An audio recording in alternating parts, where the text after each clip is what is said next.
बर्तनमा से बासमतिया हलुआइया के दुकान। बर्तनमा से बासमतिया हलुआइया के दुकान। थोरमा से बर्तन बहुत मारे सान हो, बहुत मारे सान। बासमतिया के टिकुला शहर में दाना। बासमतिया के टिकुला शहर में दाना।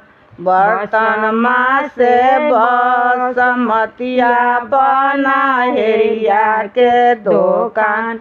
बर्तनमा से बासमतिया पनहेरिया के दुकान। थोरमा से बर्तन बहुत मारे सान हो, बहुत मारे सान। बासमतिया के टिकुला शहर में दाना। बासमतिया के टिकुला शहर में दाना। बर्तनमा से बासमतिया पनहेरिया के दुकान। बर्तनमा से बासमतिया पनहेरिया के दुकान।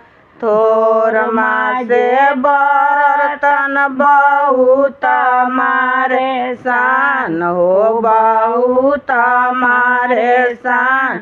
बासमतिया के टिकुला शहर में दाना। बासमतिया के टिकुला शहर में दाना।